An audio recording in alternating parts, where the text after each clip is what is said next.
วายความเคารพครูบาอาจารย์นะครับเนอะเจริญพรศรัทธาญาติโยมทุกคนทุกท่าน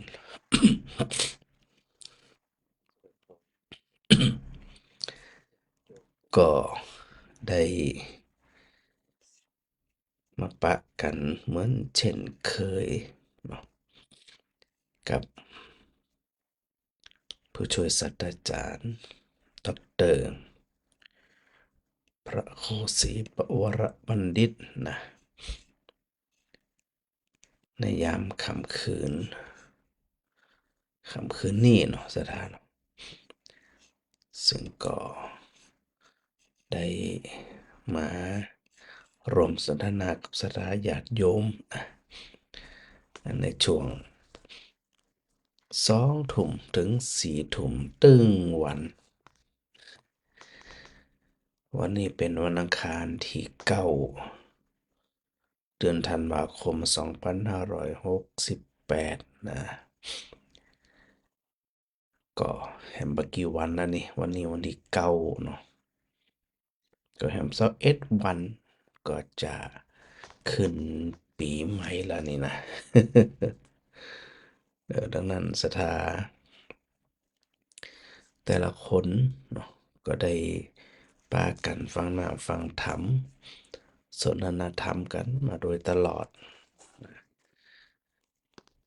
มันค่ำคืนได้ดีว่างก็จะได้มาปะกันที่เอี้ยเนาะในรายการสดนะแล้วก็ในเบื้องต้น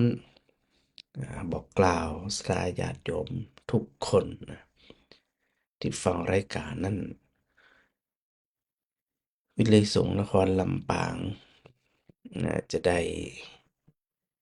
ตั้งธรรมหลวงสถานเนอวันนี้2526นี่นะเจ้าหืมฮัลโหล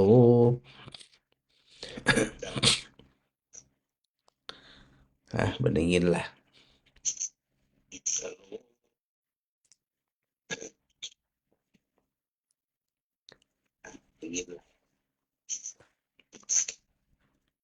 หืมที่ได้เหียอัน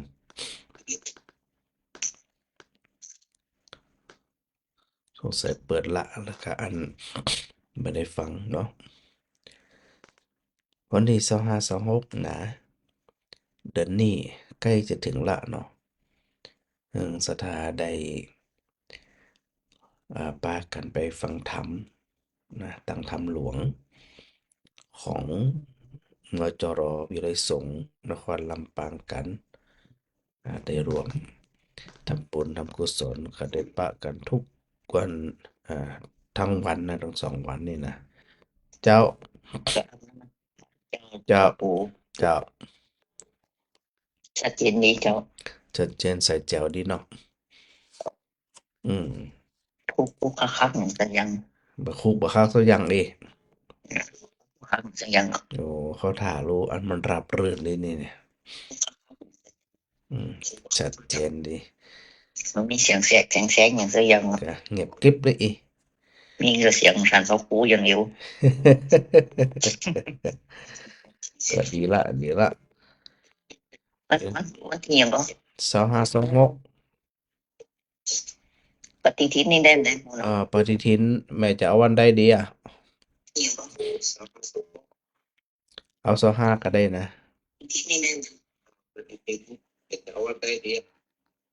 วันที่จะไปพูดนึงกันเจ้าวันที่25เจ้าเดี๋ยวไปเอา มาแม่ใครอ่ะได้เลยจะได้ไปปักกันพุ่นละกะเจ้าเจ้าสาธุจากมาสการทำปูเนอะเจ้ามันใจเจ้าเจ้าหาสถาไหนนะน้อยเจ้าเนี่ยเบอร์ปูเนี่ยฮะอันเปลี่ยนโทรศัพท์ใหม่หนอนอนกำเข้าใจแม่ก็ได้เบอร์ที่จดไว้ที่สมุดนี่นะสมุดนี่ก็เลย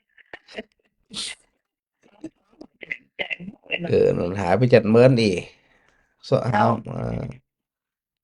หายไปจากมื้อไหน ก็ว่านั่นแหละnhưng mà đất sắp đất pin อืม เอาจังหู ชั่วโมงแรกเป็นรายการสดเลยกะชั่วโมงแรกชั่วโมงที่สองก็เป็นเทปเจ้าที่แม่นนะเจ้า โอ้ แม่น เจ้าใส่สมมุตินี่ต้องเปิดฟอตอนนี้แม่หายหมดทำหายได้หมดนับร้อง เอ ร้อง อ เป็นแม่นแต่ แม่นแต่นี่ แม่นแต่ แสดงว่ามันพระอาจารย์ก็บ่ได้บอกเบอร์ไผมามึนแล้วนะนี่นะอืม พูดจะบอกเบอร์สักอย่างเนาะแล้วไปจดมันนะ นั่นน่ะเดี๋ยวจะบอกใหม่ว่านี่ มันไม่นะ เขาเจ้าวันนี้จะอันบอกใหม่เดี๋ยวว่างๆก็ไปอันฟังธรรมก่อนเด้อตามธรรมหลวงนะ2526นะ ไหนทางโค้ด วิทยาลัยก็ที่เนี่ยกาสารกลางนี่กะศาลหลักเมืองเนี่ย ตรงนี้ไม่มาเดียวนี่ ที่หน้าวัดบุญญาวาสนะกะ อ๋อ อยู่ในเวียงเนี่ยอยู่หน้าวัดบุญญาวาสปากันมีหมู่กะหาหมู่กะปามาหมดหมู่บ้านนั่นน่ะอืม เจ้า ปา ยัง หม ไป ดเลยย่ำไปป้าสุไปฟังธรรมกันเอ๋เนี่ย เจ้า เจ้าดีละ ทำหลวงเลยไปหมู่กับนี้ อืม ไป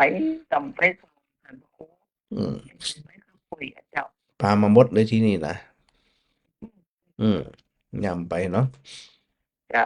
เจ้าสาธุเจ้า เจ้าเป็นกำลังใจนะ เจ้า เจ้า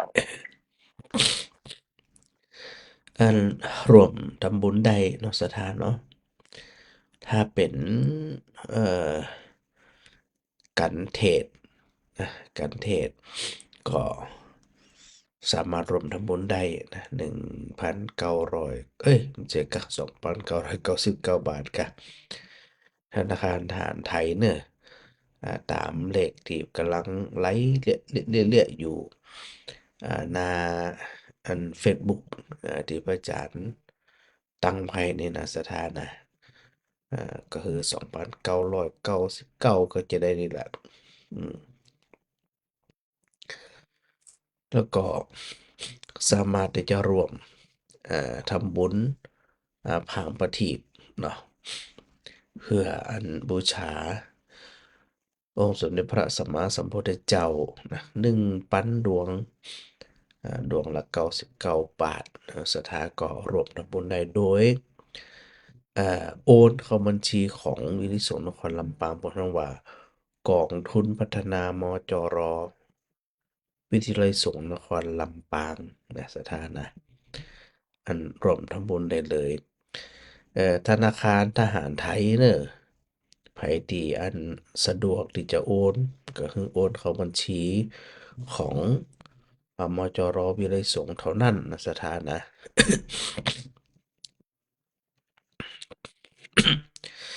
ถ้าโอนแล้ว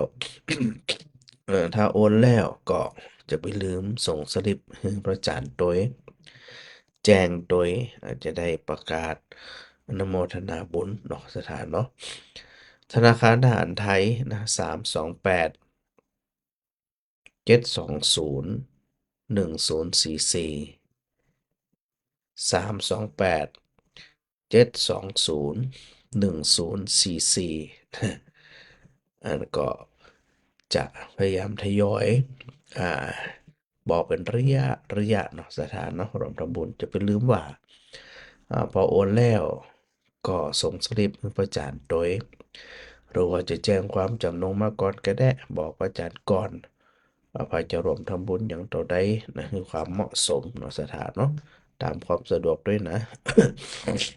เจ้า ไว้สาเจ้าโอ้ยโผเนี่ยถูกแก่น ฮะตัวอยากตัวแก้นไปแก้นอย่างกันเตือจะฟังแก้น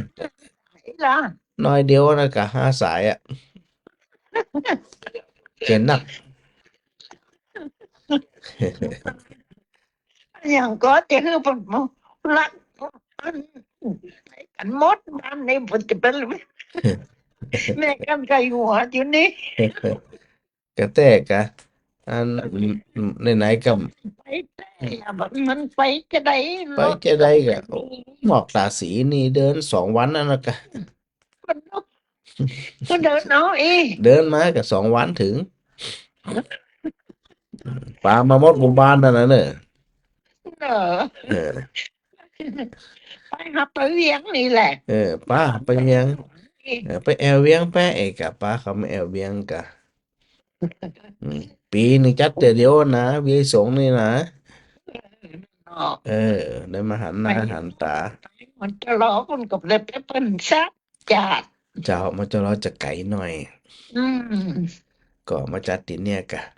ตีอันนาอีกบอดเยาแล้วอีกอะ เจ้า2526อืมก็เป็นงานอันประจำปีงานประจำของวิทยสงฆ์นครลำปางทุเจ้ากปีอยู่แล้วเนาะก็เนาะไปรวมพลังกันในวันนั้นตัวเองนะ เป็นเรื่องหนามาหมดหมู่บ้านเนอะจะเออ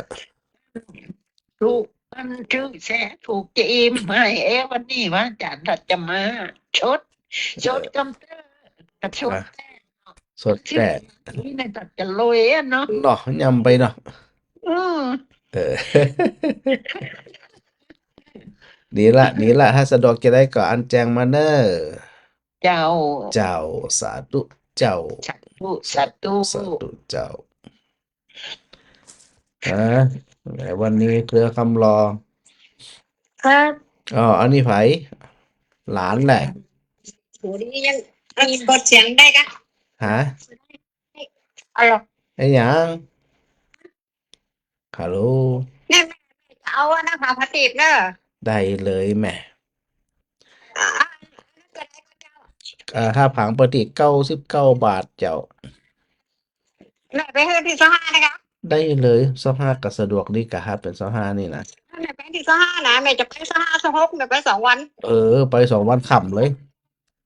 2 วันคำนั่นแหละเหมาหมดอ่ะเมาเลยกะมาเมาได้จะได้เหรอหมดเหมา2 วันเลยเออเดี๋ยวนะพ่อจานพิมพ์ก่อนแม่วันนี้เนาะแม่วันนี้เคลียร์คำรอเจ้าแม่วันนี้เหลือคำหล่อวันนี้เนาะโอเจ้าเคเจ้าอัน1 อันเนาะแม่เนาะ99เนาะเจ้าเจ้าแม่จะเจ้าเรื่องที่สห้าเด้อได้เลยแปะไว้ก่อนเนาะเจ้ามันหายด้านน้อยมาสมมติมันหายด้านน้อยนะบอกไอ้เอียมาจะได้พ่อจานบอกไปแล้วรถป้ามาหมดอุบานกัน แล้ว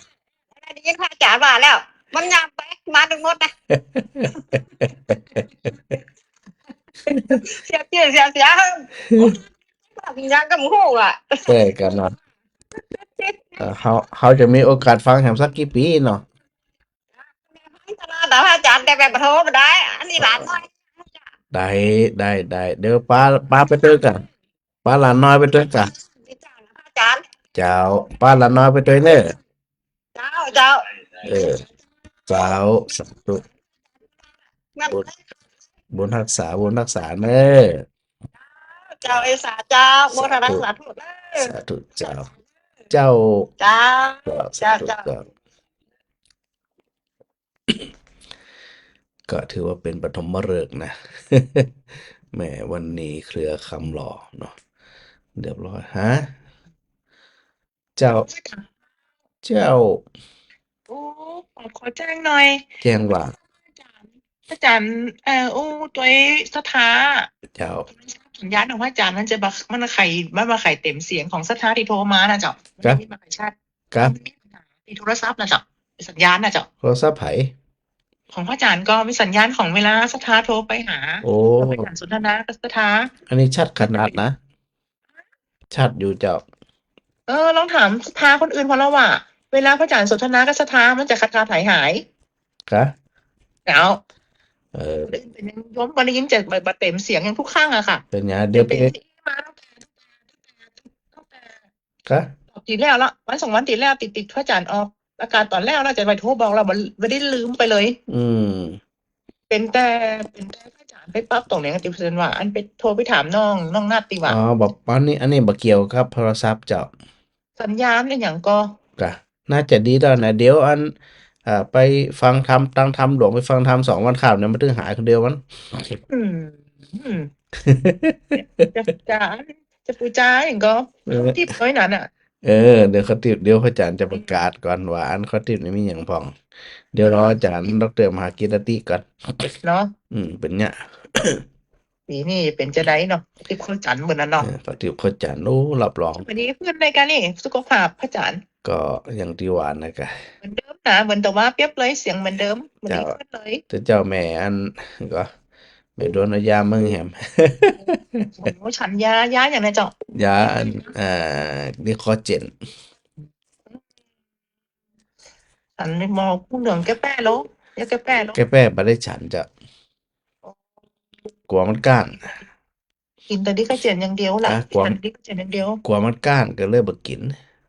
ตัวมันก้านแล้วมันจะดื้อไปหมดมดอันนี้มันจะนี่แต่จ้ะฉันน้ำอุ่นเด้อเนอะ เจ้าเจ้าเจ้า แล้วก็ยาย อย่าง แม่สอดมาหน่อยนึง มาแม่มนเจ้าสาธุเจ้าแม่มนเจ้า ยายไม่รู้กัน เจ้าแม่มาไหลฮัลโหลฮัลโหลอ่ะ เหรอทานตะโกเจ้า ได้ยินเสียงชัดเจนดีเนาะ เดี๋ยวช่วยบอกพี่อันเบอร์โทรที่จะโอนเงินตังไปเฮอกำเจ้าแม่เลยลืมไปละ นั่นธนาคารทหารไทยเนอะ เจ้า ธนาคารทหารไทยเดี๋ยว เดี๋ยวนะเจ้าหน่อยเดี๋ยวแม่จดก่อน เจ้าจดกำเลย ธนาคารทหารไทย เจ้าสามเดี๋ยวเดี๋ยวนะเดี๋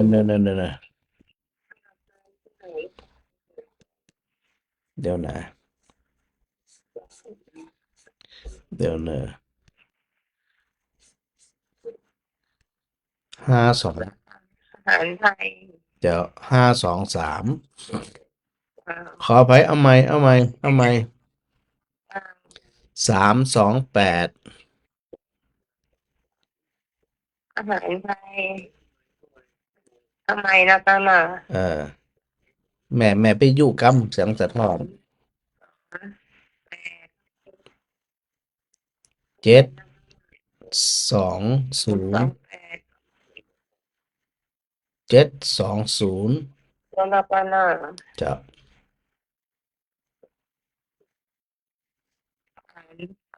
ห้า เอาใหม่ 7 7 2 0แล้วก็ละ เจ้า 7 2 0 1044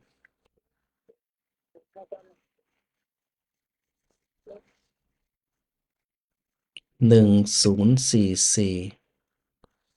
7 2 0 0 4 4 1044 4 10เนอะ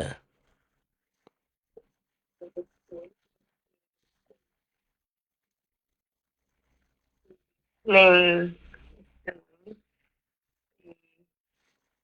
4 เจ้าแม่ทวนใหม่ละ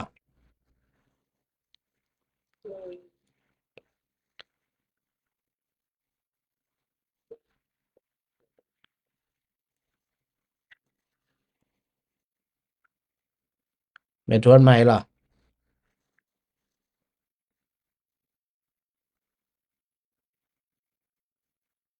7 2 0เอาใหม่แม่เอาแม่เอาใหม่แม่เอาใหม่ เจ้าบอกใครได้เงินชัดเอาได้เจ้าก ะ เจ้า อย่ามาได้ยินชัดอ่ะ เจ้า เดี๋ยวนะแม่ต้องปิดวิทยุแม่ต้องปิดวิทยุ เจ้าเจ้า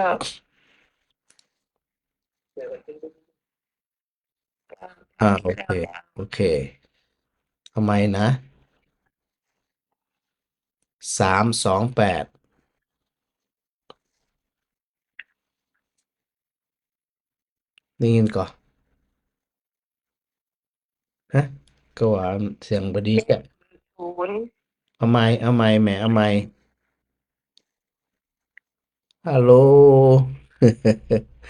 แสดงว่าอันใดมันคงมีปัญหานี่เสียงหายไปจะแล้วเนอะเออ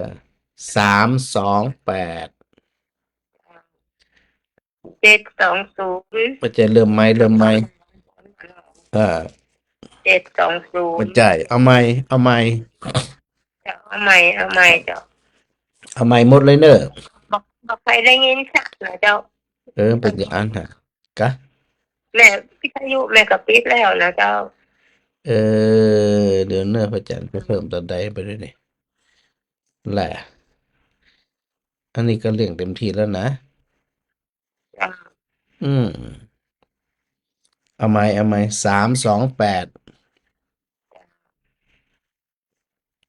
เจ้าละกะเลขหยัง328อ่า720ต่อไป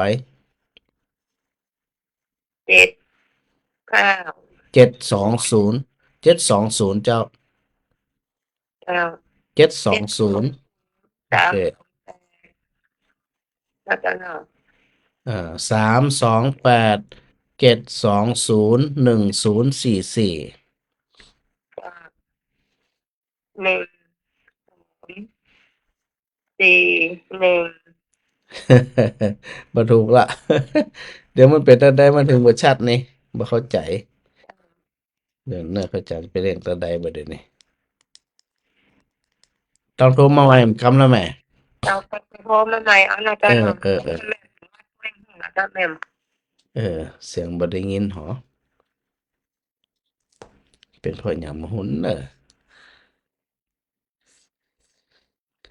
อันอื่นลองอันนั่นมากำลอ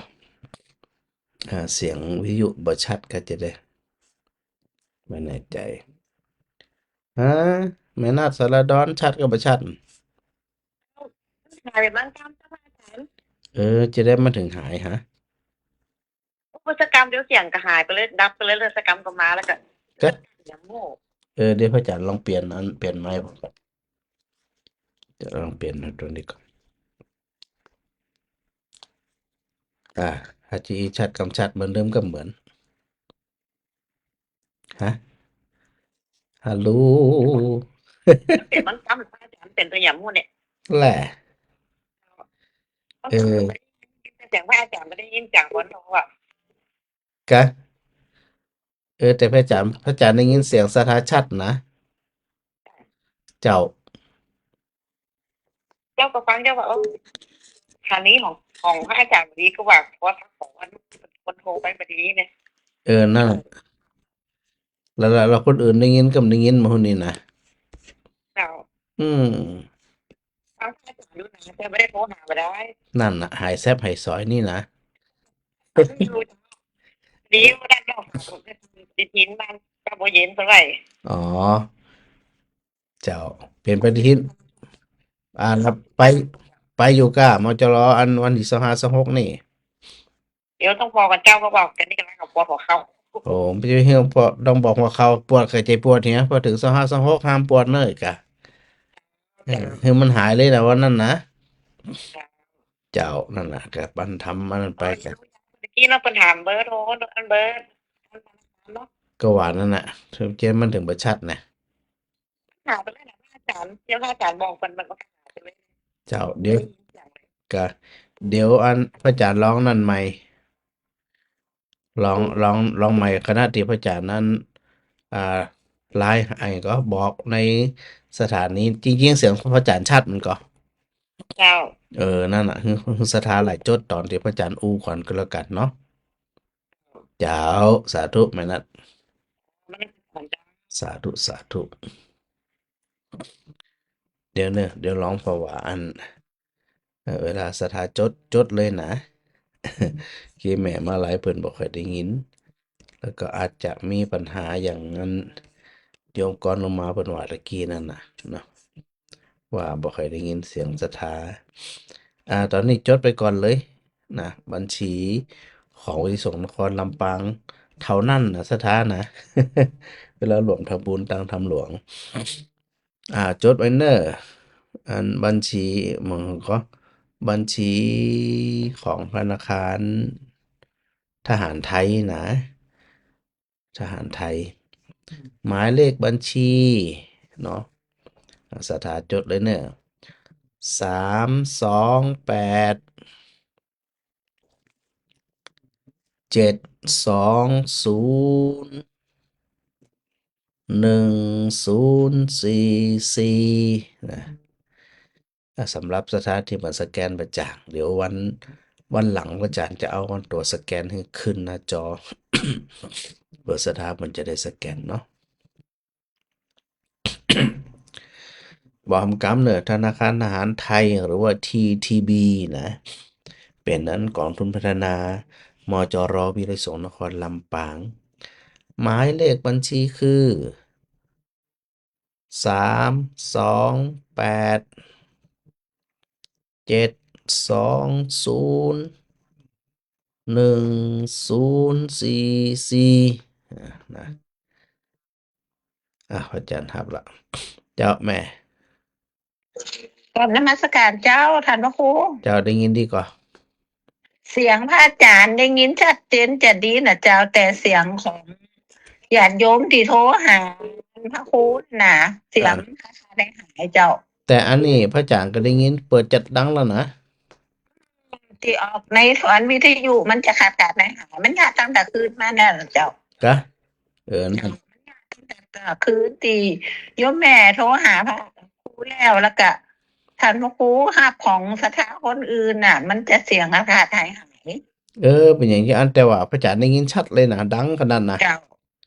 เนาะแล้ววันนี้ก็เหมือนกันเนาะแต่วันนี้ก็ยังดีขึ้นมาหน่อย แต่มันก็คาได้หายอะเจ้า เนี่ยจะได้มันบ่น่าจะเกี่ยวถ้าสมมติว่า ไม้บดีกับบัจจัยพ่อยังได้ยินเสียงพระอาจารย์เนาะ นั่นละของล่าทานพระครูที่อู้กับสถานน่ะเสียงเจนจะดีอะเจ้า นั่นแหละกะ อืม มันเป็นอย่างมันหูอัน เป็นแต่อย่างนั้นถ้าตีอันนี้ตีอันลูกโบยอย่างประจัดมันได้ดีหมดน่ะแต่ กะ มันเนี่ยของทานพระครูอะจะบดีเลยเจ้า สงสัยมันเคยได้ของใหม่กะอัน แต่พระอาจารย์ได้ยินเสียงเวลาสถาโทรมาชัดขนาดน่ะ เจ้า จากแปลว่าเวลามันออกไปมันจะได้ถึงมันประชัด เวลาเสียงออกอะเจ้าเสียงออกอันสถานีน่ะออกจากออกมาตีวิทยุนั่นน่ะเจ้ามันขาดแต่หาย อืม อืม พอเหรอ ตอนนี้เสียงของโยมแม่กำลังออกวิทยุแล้วโยมแม่ออกมาโทรนอกไปนี่ก็ได้ยินนะได้ยินเจนก็รู้ นั่นแหละกะ เจ้า โอเค ลองฟังลองคนอื่นฟังพอเนาะ เจ้าสาธุเจ้า เจ้าฮะแม่อ้อย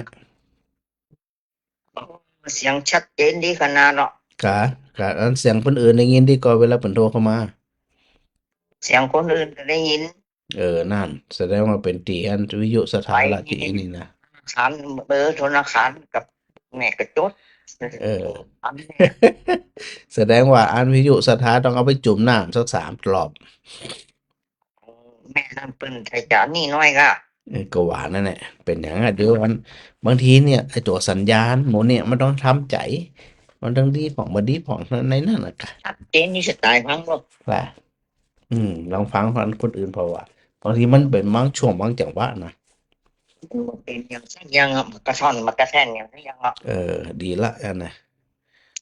เนาะสาธุนะแม่เนอะเจ้าทำไมว่าขายชัดก่อน เจนไปเลย เขาถามรู้อันนะชัดเจนไปเลยนี่นะ ชัดเจนไปเลย เนี่ยพระอาจารย์เวลาเอาเจ้าไปลืมนะวันที่อย่างก็วันที่อย่างก็ นั่นน่ะวันคำนะ2 วันคำนะ โอ้2 วันเลยก้า ไปปะกันบนกัน2 วันคำ วันเดียวก็จังหก ได้เดี๋ยวพระอาจารย์จะไปอยู่2 วันนะผมไปจะจำไว้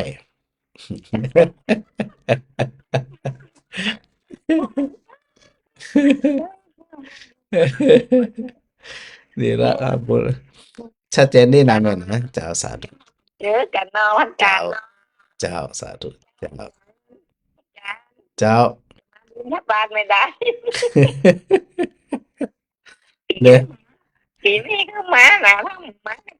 ไว้นะมาไว้นะ เออเดี๋ยวพยายามจัดสรรเวลาอยู่ เจ้าสาธุแม่ มาไว้แล้วมา เออสาธุสาธุสาธุทุกอาจารย์หมายสถาไว้ที่ไหนได้สถาสัมมาหมายดูเจ้าหามทำไปกำเตอะเองนะมันจะไปได้กุฏิได้จะได้เนาะสถานเนาะ มันหลายลำเนาะเอาละเดี๋ยวอ่าส่วนของตังทำหลวงเนาะสถานเนาะก็จะได้บอกกันไปเรื่อยๆซึ่งเข้าใจว่าครูบาอาจารย์ในเวลาอื่นก็คงจะออกรายการนะได้ประชาสัมพันธ์เรื่องสถานเนาะได้ยินได้ฟังโดยตลอดนะก็ถือโอกาสตรงเนี้ยนะเรื่องสถาเป็นได้ฮู้ได้เข้าใจว่าปีนี้การตั้งทำหลวงนั่นมาจัดที่อ่า ศาลหลักเมืองนี่หรือว่าหลวงปู่องค์ดำเนาะสถานเนาะหรือเอาง่ายๆก็คือณวัดบุญยวาทนี่ก็แล้วกันนะสถานเพิ่นจะได้ไปบอกไก่เนาะไปบอกไก่แล้วก็สะดวกสบาย จะไปจะปิกที่ไหนดังใดก็มันก็ง่ายน้อยหนึ่งนะง่ายกว่าที่สถานไปเปิ้นนะไปที่อ่าวิไลสงฆ์นครลำปางซึ่งมันไกลเนาะสถานเนาะถือโอกาสนำสถา ได้อู้เรื่องขององค์ประกอบ11ประการแต่คืนพระครูได้อู้เรื่องของนายโคบาลหรือว่าคนเลี้ยงโคที่บ่ฉลาด คนเลี้ยงโคที่บ่ประสบความสำเร็จเนี่ยมีองค์ประกอบอยู่11องค์ประกอบนะพระอาจารย์จะได้ย้ำแห่งกำหนึ่งเนาะถ้าคนเลี้ยงโคนั่นเนี่ยประกอบด้วยองค์ประกอบหนึ่งบ่ฮู้จักรูป2บ่ฉลาดในลักษณะ3บ่กำจัดไข่ขาง4บ่ปกปิดแผล5บ่สุมไฟ6บ่ฮู้ท่าน้ำ7บ่ฮู้ธรรมที่ดื่มแล้ว8บ่ฮู้หนทาง9บ่ฉลาดในโคจร10อันก็รีดนมงัวเนี่ยโดยบ่หึงเหลือแล้วก็11บ่อันบูชาเพิ่นเฮาว่าบ่บูชาโคปู่โคป่อพันธุ์นะอ่าที่ควรบูชา แล้วพระพุทธเจ้าก็ตรัสถึงว่าพระพุทธเจ้าก็ดีศรัทธาก็ดีชาวพุทธเฮาเนี่ยนะ จะเป็นชาวพุทธที่ดีได้ประสบความสำเร็จในการฟังธรรม ประสบความสำเร็จในการน้อมนำมาปฏิบัติและผลได้ผลหรือว่าได้อานิสงส์ของการฟังธรรมนั้นจะเกิดขึ้นมาได้เลย ถ้าพระพุทธบริษัทก็คือดุจเจ้ากับศรัทธาเนี่ยนะถ้าประกอบด้วยองค์11องค์ประการนี้ก็ถือว่าเป็นผู้ที่บ่ประสบความสำเร็จในการประพฤติปฏิบัติธรรมเลย ข้อที่หนึ่ง ผู้ประพฤติปฏิบัติธรรมเวลาพุทธเจ้าทรงตรัสก็คือภิกษุนะย่อมบ่รู้จักรูปอย่างชัดเจนว่ารูปนั้นเป็นจะใดตามความเป็นจริงซึ่งคำว่าบ่รู้จักรูปในที่นี้เนี่ยพระเจ้าได้ทรงพิจารณาได้ตรัสถึงในเรื่องของมหาพุทธรูปแล้วก็อุปาทายรูปนะ ตัวมหาภูตรูปก็คือรูปอันที่ปนเฮาว่าเป็นรูปที่ใหญ่เนาะเป็นรูปที่ยิ่งใหญ่เป็น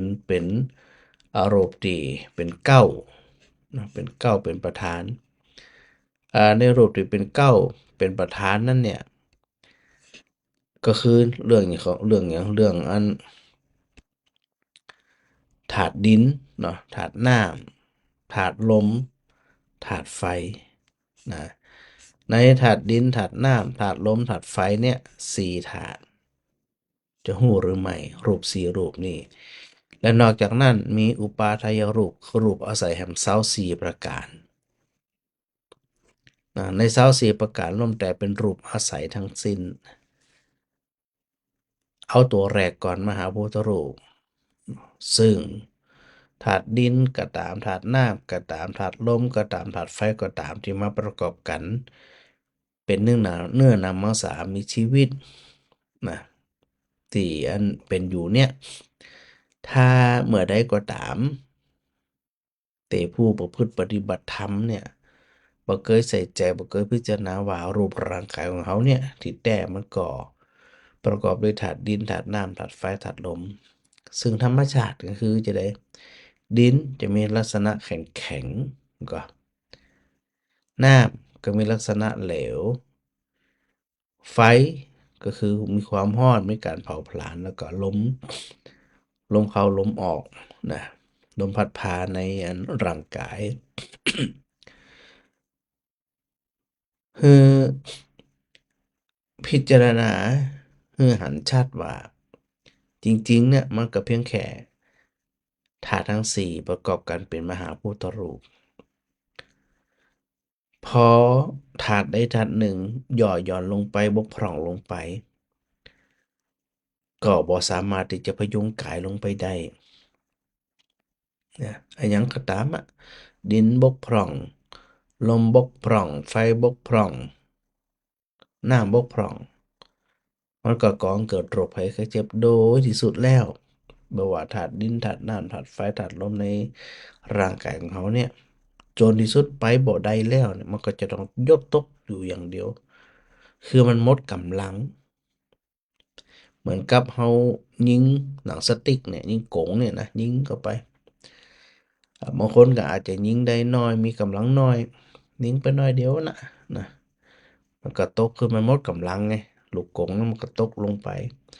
บางคนก็ไปไกลน้อยบางคนอาจจะไกลเหลือเกินแต่ตกเหมือนกันหมดคือพิจารณาในส่วนของมหาพุทธรูปทั้งสี่นี่ว่าสุดท้ายมันก่อไปถึงความแตกสลายได้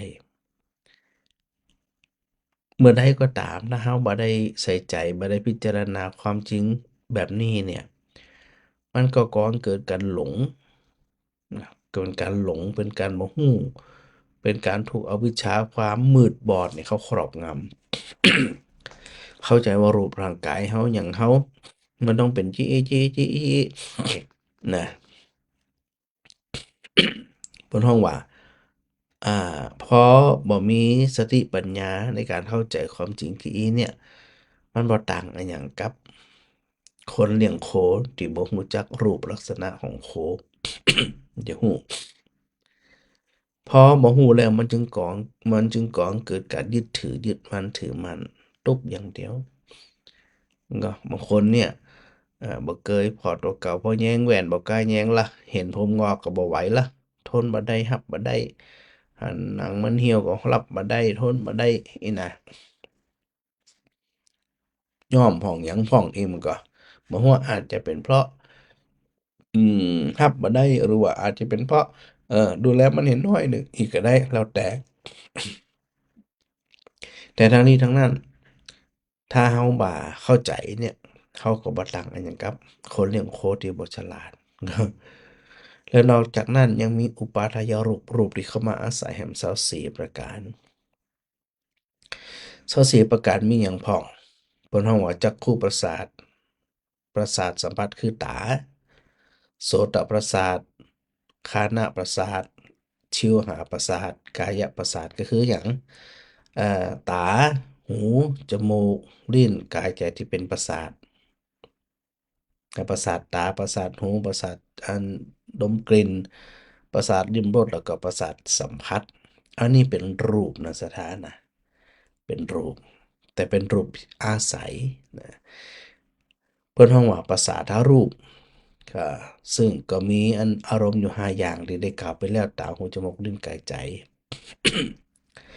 และนอกจากนั้นยังมีโคจรรูปหรือโคจรรูปหรือวิสัยรูปเนี่ยซึ่งเป็นแดนทับหูของ NC มีอยู่ 4 อย่างก็คือรูปเสียงกลิ่นรสอันนี้เป็นเพราะว่าเป็นรูปโคจรหรือว่าวิสัยรูปนะและนอกจากนั้นยังมีภาวะรูปภาวะรูปเนี่ยมี 2 อย่างตัวภาวะรูปก็คืออิทธิภาวะรูปแล้วก็ปุริสภาวะรูปอิทธิภาวะรูปก็คือรูปไม่ยิงรูปปัจจัยรูปอันนี้มันยังเป็นรูปนะมันจะเป็นน้ำนะก็อิทธิภาวะแล้วก็ปุริสภาวะแล้วนอกจากนั้นมีหทัยรูปก็คือหัวใจจะไปลืมนะตีกระอู้ถึงประเดี๋ยวเนี้ยมันเป็นเรื่องของอุปาทายรูปรูปอาศัย และจากนั้นยังมีชีวิตรูปชีวิตรูปเนี่ยเป็นห้องของความเป็นใหญ่นะความเป็นใหญ่แห่งอินทรีย์แห่งชีวิตก็คืออย่างเป็นหมายเอาอายุความเป็นไปของร่างกายการดำรงอยู่สืบเนื่องกันหรือว่าความหล่อเลี้ยงชีวิตอันนี้เป็นห้องว่าชีวิตอินทรีย์และนอกจากนั้นยังมีอาหารรูปก็คือกะวะลิงกะกะวะลิงการาหารอาหารคือกำเขาอันนี้ก็เป็นรูปนะรูปที่เข้ามาอาศัยและนอกจากนั้นยังมีปริเฉทรูปรูปที่กำหนดเทสะรูปที่คอยทำหน้าที่กันบ่คือรูปอื่นๆไปแนวปะปนกันคือส่วนไผส่วนมันอ่ะ เนี่ยส่วนไผส่วนมันก็คืออากาศธาตุหรืออากาศรูปนะสภาวะคือช่องว่างอันนี้เปิดก็ถือว่าเป็นรูปอาศัยและนอกจากนั้นยังมีวิญญาตรูปรูปก็คือการเคลื่อนไหวหูความหมายอารมณ์ที่คอยกับกับการเคลื่อนไหวมี2อย่าง ก็คือกายวิญญาตแล้วก็วจีวิญญาตกายวิญญาตก็คือความเคลื่อนไหวหูความหมายด้วยกายวจีวิญญาตความเคลื่อนไหวที่หูด้วยวาจานะ และนอกจากนั้นยังมีวิการรูปคืออาการที่ดัดแปลงเนี่ยซึ่งแปลกพิเศษรูปที่เป็นไปในอาการต่างๆอันนี้มีอยู่3อย่างสถาบันต้องไปอันปวดหัวเดี๋ยวนะ ก็ให้ฟังไปอย่างไปนะละหูตาความเบานะความรวดเร็วคล่องแคล่วความเฉื่องช้าความบ่อนนักของรูปอันนี้เป็นหัวละหูตาและนอกจากนั้นยังมีมุทุตาความอ่อนสลวยความอ่อนความบ่แข็งกระด้างเช่นการก้มการเงยการเอี้ยวตัวความอ่อนไหวของร่างกายเงี้ยบนห้องว่าละมุทุตาและนอกจากนั้นยังมีกัมมัญญตาก็คือความควรแก่การงานคือใจการได้เช่นใจเดินใจยืนใจนั่งใจนอนใจกินเนี่ยนะแล้วก็ยังมีลักษณะรูปคือลักษณะหรืออาการที่เป็นเครื่องกำหนดรูปคือการเปลี่ยนแปลงไปตามลักษณะคืออาการมีอยู่4อย่างอันที่1ก็คืออุปัจจยะความก่อตัวหรือว่าเติบโตขึ้นความเจริญขึ้นนะสันตติอันนี้เราจะได้ยินมันการสืบต่อความสืบต่อความเกิดดับสืบต่อเนื่องกันไปแล้วก็จากนั้นจะมีชาราตาก็คือความทรุดโทรมเช่นผมงอกหนังเหี่ยวกำลังหดหายไปต่างๆเหล่าเนี้นะแล้วก็สุดท้ายก็คืออนิจจตาความแปรปรวนแตกสลาย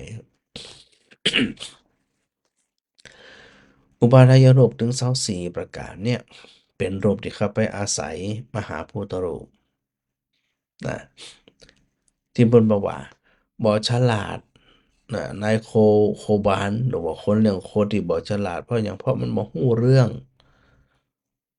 เพราะมันบ่ฮู้เรื่องอันอย่างที่เกิดขึ้นสถาว่ามันก็หลงกะ มันบ่หลงมันบ่ฮู้ว่าความเป็นจริงเนี่ยที่ตัวเองอยู่เนี่ยอาศัยอยู่ถึงวันเนี่ยมันมีรูปปรากฏถึงอันอุปาทายรูปสี่ถึงมหาพุทธรูปสี่แล้วก็อุปาทายรูป24มันมีอยู่ แต่เนี่ยจะไหน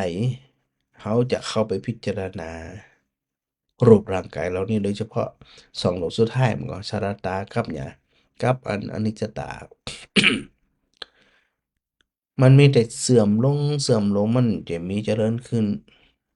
ตอนเขาไปดึงหน้าดึงหลังไปเพิ่นเฮาเอาไปหยังทำอะไรอย่างทำหน้าทำตาดึงหน้าดึงตาดึงจะได้กระจาดเถอะแต่พอมันหมดแห้งอย่างที่ว่าเนี่ยก็คือยิงโกงไปเนี่ยนะโกงมันหมดแห้งแล้วมันจะตกลงสถานเดียวชีวิตเขาเช่นเดียวกันนี่เป็นเรื่องของว่าถ้าภิกษุก็ตามศรัทธาก็ตามคือตุเจ้าหรือศรัทธานี่กำลังอู้ถึงชาวพุทธเนี่ยเนาะถ้าตราบใดที่บ่เคยใส่ใจในเรื่องของรูปหลงระเริงในเรื่องของรูปก็มีการแข่งแย่งกันเข็นฆ่ากันทะเลาะเบาะแว้งกันโดยหารูปไม่ว่าสิ่งที่แข่งแย่งกันนั่นเนี่ยสุดท้ายมันก็ไปสู่ความสูญสลาย ถ้าบ่ได้พิจารณาเห็นที่อีเนี่ยความที่เข้าไปยึดตัวยึดตนที่ห้องว่าเป็นเรื่องของอุปทานยึดในขันธ์ทั้งห้าโดยเฉพาะตัวรูปเขากำลังมองที่ตัวรูปก่อนเนี่ยจะได้ห้องไปมองอาหารที่ว่ารูปร่างกายของเขาเนี่ยโรคภัยไข้เจ็บมันคอยเบียดเบียนอยู่เสมออยู่แล้วบ่โรคหนึ่งก็โรคหนึ่งต่อหึงบ่มีโรคภัยไข้เจ็บหยังสักอย่างสุดท้ายมันก็บ่สามารถที่จะทรงตัวไว้ได้ ไผคือจังเด้อนักสถานเนาะถ้าเข้าใจเอ่อความจริงหรือว่าเข้าใจรูปตามที่มันเป็นอยู่บ่ได้เสแสร้งบ่ได้ดัดแปลงว่าเขาจะต้องคิดที่อีจิแต่ฮึงใจสติปัญญาสติสัมปชัญญะปัญญาเข้าใจสิ่งที่มันมีอยู่เป็นอยู่นั่นๆเนี่ยตามที่มันเป็นอยู่มีอยู่นั่นถ้าบ่จะอันตายสถานเดียว ตายคืออันเขาเนี่ยที่ถูกสมมุติว่าเป็นเขาเป็นเขาเนี่ยจะหาความสุขบ่ได้เลยเพราะบ่ได้เห็นความจริงอะเดินสวนทางวายทวนน้ำเหนื่อยเปล่าเหนื่อยเปล่ามากเลยที่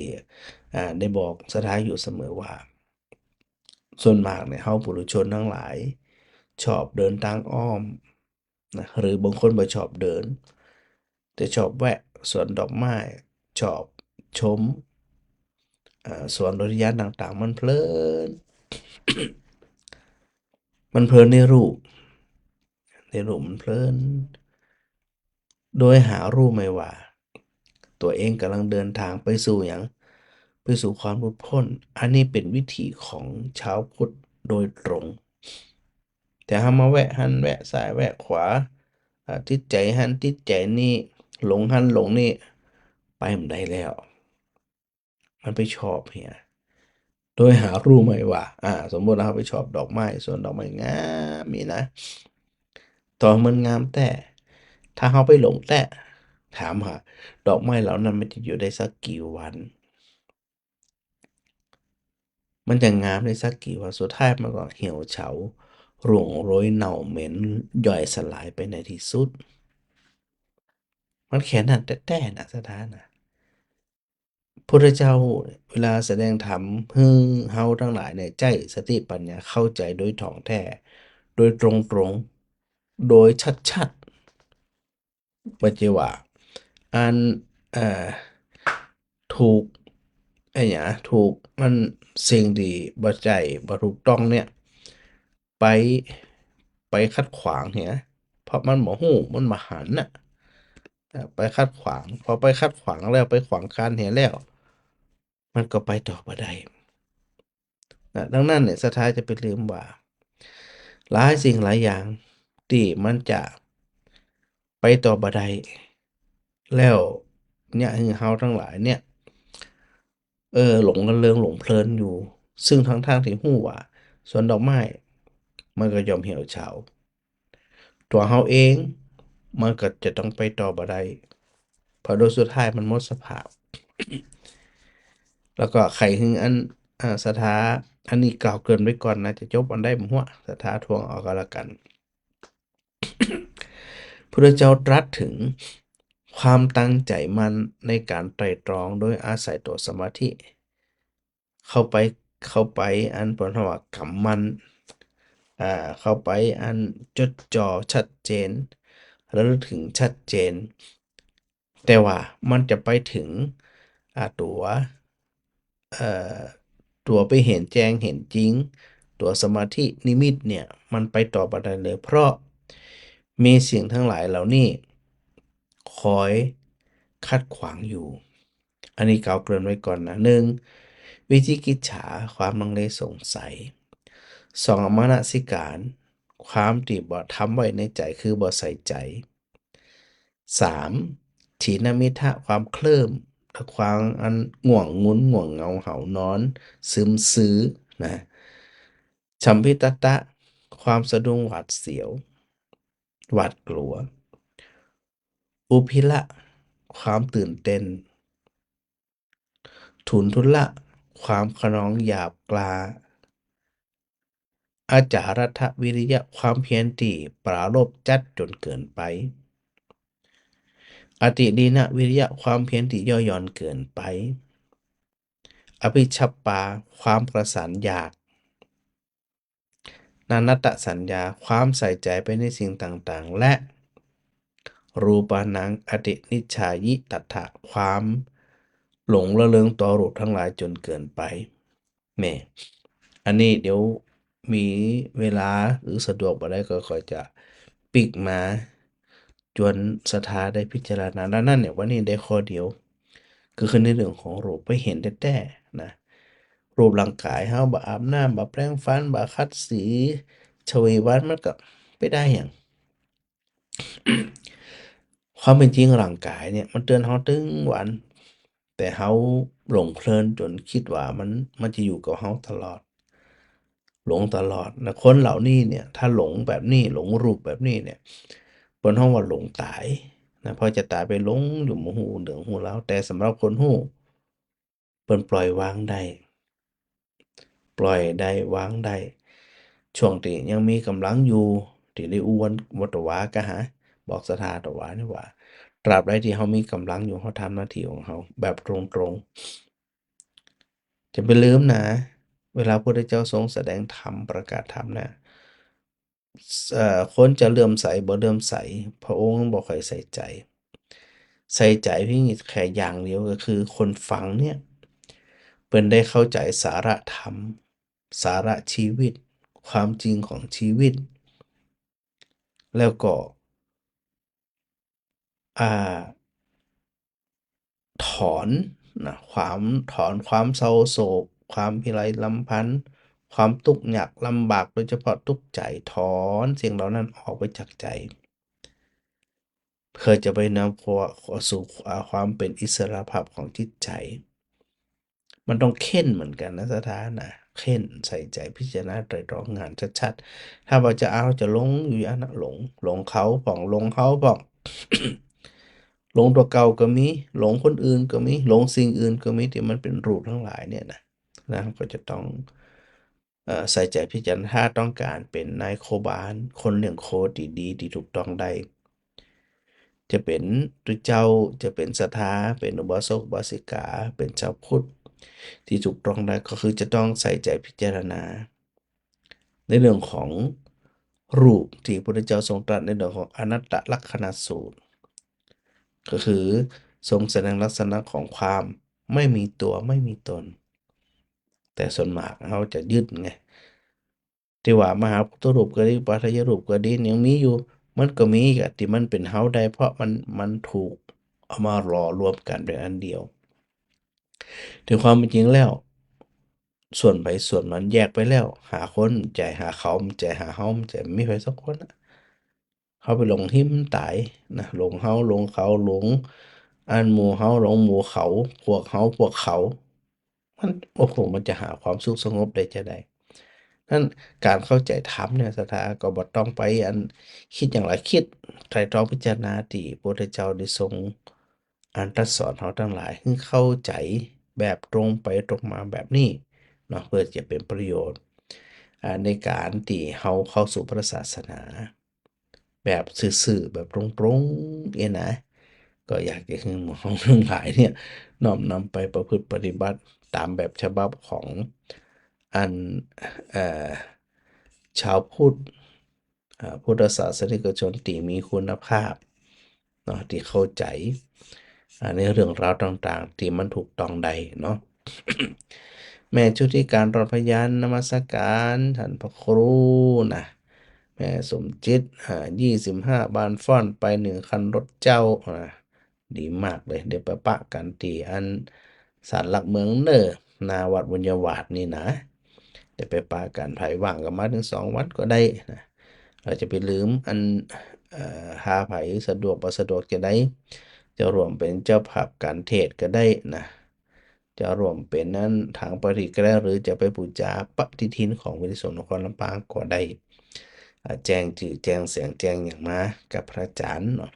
ไผโอนแล้วก็จะไปลืมอันส่งสลิปพึงประจานโดยจะได้ประกาศอนุโมทนาเนาะตังมันฝอนเอาโรงทานไปตัวเนอร์โอ้โหเขาท่าขนาดนะอย่าไปลืมมาเผื่อดูเจ้าด้วยนะ พอยังหยุดมานิวานนะ นั่นน่ะ โยมสมจิตบอกพระอาจารย์เลี้ยงงัวกี่ตัวนะงัวในภาพนะ เอาภาพมาบ่ได้ไปถ่ายแต่ที่ถ่ายแต่นะโมอยู่ตรงใดเนาะแม่บัวตองอินทวรรณนมัสการอาจารย์ประครูมาแม่กับสีขันแก้วนะกับเวสาปัจจาเจริญท่านพระครูโยมันคำสุขนะนมัสการเจ้าแม่เรนูชัยวงศ์โดยเนอร์ นมัสการพระอาจารย์มาสาธุสาธุนะแม่มาลีนะสาธุเจ้าแม่จันเป้งปัญญารักษานี่สาธุสาธุแม่กุลประณีสิพลางนะนมัสการเช่นกันเนอร์นะแม่สมจิตรายงานมาว่าชัดเจนดีนะตอนแรกๆที่ว่ามีปัญหานั่นนะแม่อัญชันวงศ์จังเงินนะฮะแล้วก็อันแม่ลำไพไวยสาเนอร์ฟังแล้วชัดเจนดี